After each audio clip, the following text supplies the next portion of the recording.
হয় মই বৰ্তমান উপস্থিত আছো যোৰহাট জিলাৰ মুৰমুৰীয়া চাহ বাগিচাৰ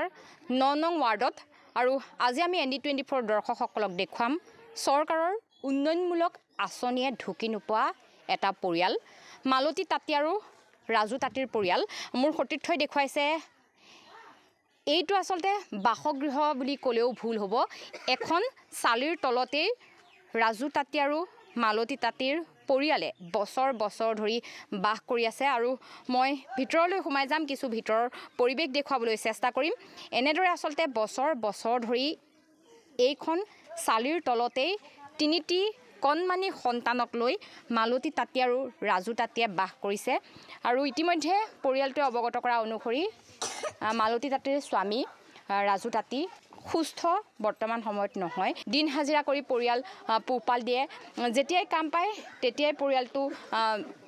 চলিবলৈ সুবিধা হয় আৰু কাম নাপালে তেওঁলোকে লঘোনে থাকিবলগীয়া হয় আপুনি এনেদৰে বছৰ বছৰ ধৰি ইয়াত যিহেতু আছে কেনেদৰে চলাই ঘৰ দুৱাৰ নাই কাম কৰি কেনে আনিছোঁ আৰু খাইছোঁ চানা তিনিটা পুচিছোঁ পইচাই নাই আজি কামানি কৰিছোঁ তো খাইছোঁ ৰেচন কাৰ্ড পায়নে নাপায় ৰেচন কাৰ্ডো নাই একোৱেই নাই পোৱা কাম কৰি চলাওঁ আৰু কাম কৰিলে খাই আৰু নাই কি কাম কৰে আপোনাৰ স্বামী এখন হাজিৰা কাম কৰে থাকিলে কৰে বৰষুণ দিলে নকৰে মোৰ বিশেষকৈ এতিয়া ক'বলৈ গ'লে মানে মই কেতিয়াবা কাম পাওঁ কেতিয়াবা নাপাওঁ তেনেকৈ মোৰ মানে 100 টকা কেতিয়াবা 50 টকা তেনেকৈ পাওঁ তেনেকুৱাতে মই ঘৰখন চলাওঁ 1 কেজি চাউলৰ দাম হৈ গ'ল এতিয়া 40 টকা এটা আলু কেজি হৈ গ'ল এতিয়া ইমান মানে 20 টকা কেজি আপোনাৰ বন্ধাকবি হৈ গ'ল 40 টকা কেজি আমি চলিবৰ কাৰণে বহুত টান পাওঁ বাগানত কাম নাই আমাৰ একোৱেই নাই আমাৰ মানে ক'বলৈ গ'লে মানে আমি ৰেচন চেচনো নাপাওঁ একো এটা মানে চৰকাৰৰ ফালৰ পৰা একো এটা নাপাওঁ এতিয়া মোৰ মানে গা ইমানো ভাল নহয়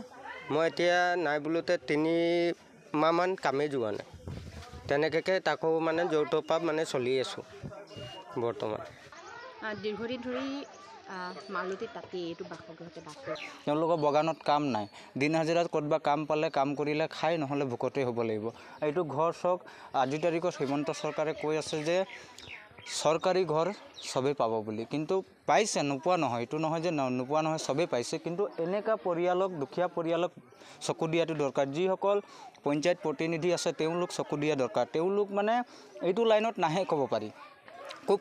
কম মানে কিবা মেল মিটিং হৈছে কিবা গোটৰ কিবা মিটিং হৈছে চৰকাৰী বিষয়া আহিছে তেতিয়া আহিব আহি মেল মিটিং মাৰি আকৌ গুচি যাব কিন্তু যিসকল পৰিয়াল ভুক্তভোগী পৰিয়াল তেওঁলোকৰ লগত যে আলোচনা কৰিব লাগে তেওঁলোক কি সুবিধা পাইছে কি পোৱা নাই তেওঁলোক কিন্তু এইটো কাম নকৰে মই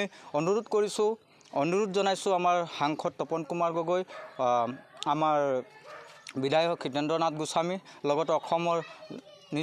নিজে শক্তিশালী মন্ত্ৰী ভাবে হিমন্ত বিশ্ব শৰ্মা ডাঙৰীয়া তেওঁকো মই আহ্বান জনাইছোঁ যোৰহাট জিলাৰ অন্তৰ্গত থকা মুৰমুৰীয়া চাহ বাগিচা ইয়াত বহুখিনি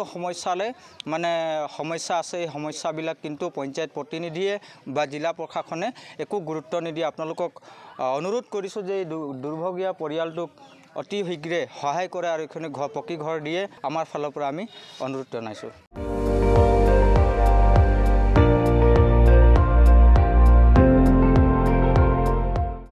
আপুনি চাই আছে ND24 সৰ্বশ্ৰেষ্ঠ নহয় সৰ্বোত্তমৰ দৌৰ